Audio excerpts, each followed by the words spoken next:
Welcome back guys tayo sa kusina ni Meryl. Matagal na tayong hindi nakapagluto ng ating pinakapaborito, yung ating sinigang. So this time we're going to cook an instant pork spare rib sinigang. Yan ang ating magiging dinner ngayong araw na ito. So as usual, we are just preparing first yung ating mga ingredients para pag tayo nagluto ay dire-diretso. Wala tayong sinasayang na sandali dahil gusto natin may hapag na kagad ang ating niluto sa ating lamesa at ang mga taong imbitahan natin ay makakain ng masagana. But of course guys, siyempre ang una natin gagawin ay prepare natin ang ating mga sangkap. Kaya ito nga guys, nag-prepare tayo. Meron tayong Roma tomato, meron tayong radish, ayun, yung mga iba dyan konti na hindi natin masyadong dinamihan na guys. Yan, meron din tayong serrano sili, ang ating sikretong pampasarap sa anumang niluluto natin. Siyempre di mawala ang ating tinatawag na taro or gabi. Naglagay din tayo ng konting sitaw o string beans, at yung pinakamahalaga yung ating okra, ang okra ng sinigang na hinahanap sa handaan. Okay, at hindi naman pwedeng wala rin gulay. Ito yung ating bok choy. Iniwalay natin yung pinakadahon niya at yung kanyang stem naman na ayan, nilagay natin, very fiber yan. So ang ginawa natin guys, ayun, hiniwa natin into half.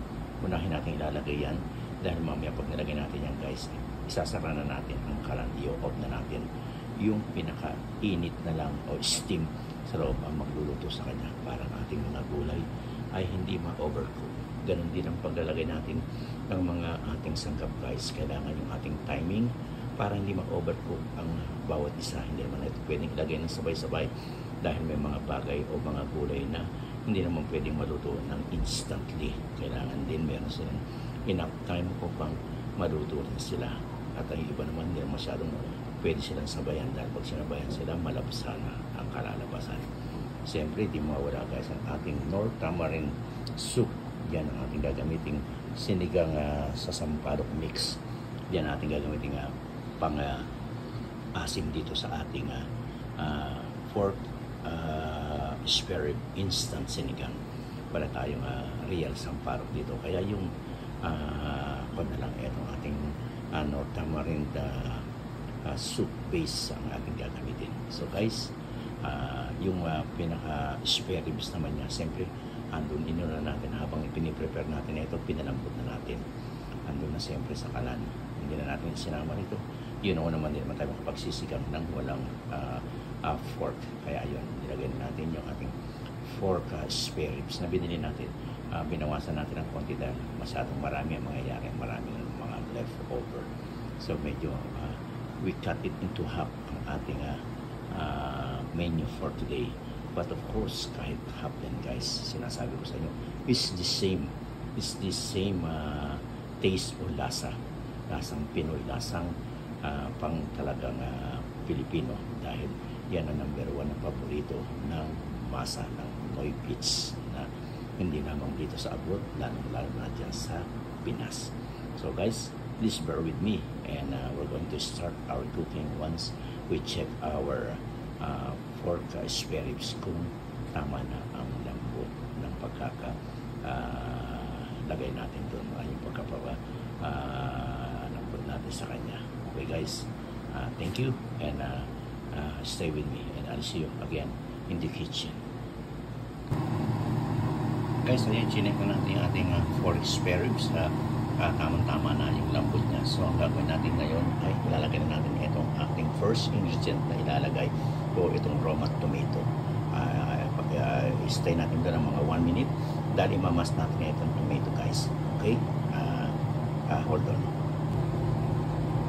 Guys, ayan na yung ating Roma tomato na palamputan natin. So what we're going to do right now ay imamas natin. Pagkamas natin, ibabalik natin doon sa ating kaserola. Meanwhile, bago natin inahon dito yan guys, nilagay na rin natin yung ating taro, yung gabi, dahil matagal maluto yung guys. Tama lang para yung tiyempo niya sa paglagay natin nito, konting oras lang at iluluto natin ang maayos na ang ating pork spare ribs sinigang. Ayun Guys, nalibinalik na natin yung ating aroma tomato na naimas natin. Mailagay na rin natin yung ating taro o yung gabi natin dyan. At ngayon, isunod na natin yung ating serrano sili para medyo kumagat ng konti kanyang lasa yung anghang niya. At pagkatapos niyan guys, so we're just going to wait for at least another 1 or 2 minutes depende kung gaano pa bilis maluto yung ating taro. Then ilalagay natin yung mga kasunod na sangkap, most likely yung okra, yung sitaw, yung radish labanos, then yung mulay o yung ating pechay bocho guys.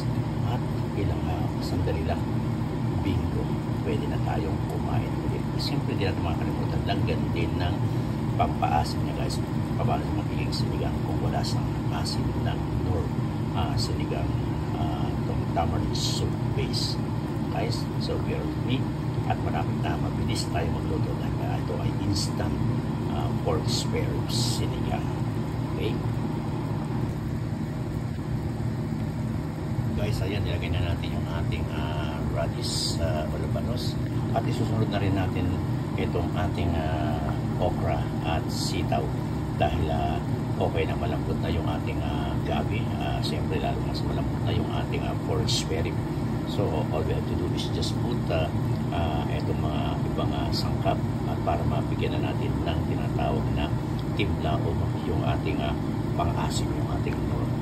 Ayan guys, nakita niyo po kung gaano kabilis, gaano ka-instant ang pagluluto natin ng pork spare rib sinigang.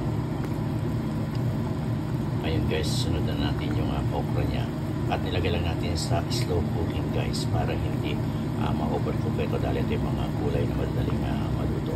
Pag ito yung nasa na luto, ang mangyayari dito ay napaka-alamsa niya, which is not that good. Nawawala ang pinaka-vitamins niya, pero hindi lang yung vitamins nawawala sa nakakawala ng gana. Siyempre ayaw natin yung parang spoiled na ang ating kinakain. Gusto natin magandang presentation pag inilabas natin o inilagay natin sa lamesa. Ayan guys, nakita nyo, nilagay natin na yung ating labanos, sinunod natin yung okra. At ngayon guys, ilalagay naman natin na yung pinaka string beans na o sitaw. Then we're just going to wait for another 30 seconds to 1 minute. Then lalagay na natin ng tinatawag na pang-asim niya. Then bago natin ilagay yung ating pinaka-final, yung ating bochoy, which sa paglagay natin yung guys, ang gagawin natin ay i-off natin ang kalang, yung steam niya o yung pinaka init ng kaserola na nakasara, yun lang magluluto sa kanya para tama-tama lang yung tinatawag na luto ng ating gulay na yan. Okay guys, just wait, lalagay natin na yung ating sitaw o string beans. And guys, nalagay na natin yung ating sitaw o string beans. So we're going to wait for 30 seconds to 1 minute. Tatakpan natin para pati yung init ng kaserola ay makatulong sa pagluto nito na hindi ma-overcook siya, kasi ang ginawa natin ay naka-slow cooking na tayo dahil pag ating itinaas pa ang temperature ng ating stove ay naku, baka hindi niya magustuhan ang presentation natin ng ating napakasarap, very delicious, yummy na instant pork sinigang. Guys, ayan, nilagay na natin yung ating pinaka-bocho o yung pechay natin dito.